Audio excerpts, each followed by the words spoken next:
ഉള്ളൂ. ഇപ്പൊ മക്കളൊക്കെ മക്കളൊക്കെ, പക്ഷെ ഭാര്യ ഓക്കെ അല്ല.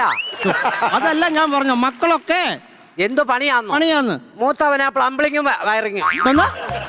കറണ്ടിന്റെയും വെള്ളത്തിന്റെ ഒക്കെ പണിയാ. ഓ ആണോ ആണോ. അപ്പൊ അവർക്കൊന്നും ഈ ഇങ്ങനെയുള്ള വേലൊക്കെ കാണിക്കണം, അവർക്കൊന്നും നിങ്ങളുടെ ഒരു ബഹുമാനം കാണിക്കത്തില്ലേ? അയ്യോ, ഭാര്യയ്ക്കും ഇല്ല മക്കൾക്കും എന്നോടൊരു ബഹുമാനം ഇല്ല. ഇല്ല. പക്ഷേ എന്റെ മുറിക്കകത്തിരിക്കുന്ന അലമാരിയിലെ തുണിക്ക് മാത്രമുള്ള എന്നോടൊരു ബഹുമാനം. തുണിക്കെന്തോടാ ബഹുമാനം? അത് തുറക്കുമ്പോ 2-3 എങ്ങനെങ്കിലും വന്നിട്ട് കാലിൽ ഇവിടെ വന്നു വീഴും. അത് കൊള്ളാം, അത് നല്ല നല്ല കാര്യം പറഞ്ഞു. അതേ ഉള്ള, അല്ലാതെ. ഞാൻ നിന്നോടൊരു കാര്യം പറയാം. ഇങ്ങനെയൊക്കെ വേലത്തിലൊക്കെ കാണിച്ചു ചോദിക്കുള്ളൂ. ഇവിടെ വന്നിട്ട് കോടതി നിന്നോട് ഓരോ ചോദ്യങ്ങൾ ചോദിക്കും, ഞാനും ചോദിക്കും. നീ എന്തെങ്കിലും കുറ്റം ചെയ്തിട്ടുണ്ടേ? ഞാൻ എന്താ ചോദിച്ചാലും നീ ചെയ്തിട്ടില്ലെന്ന് മാത്രമേ പറയാവൂ. പറയത്തുള്ളൂ, അതത്രേ പറയാം. അങ്ങനെ പറയാം. കാരണം പറഞ്ഞാലേ മജിസ്ട്രേറ്റ് ഭയങ്കര ചൂടനാ. ആര് മജിസ്ട്രേറ്റ്? എവിടെ? പാവം. ഞാൻ ആ മജിസ്ട്രേറ്റിന്റെ റൂമിൽ ചെന്ന് നോക്കിയതാ.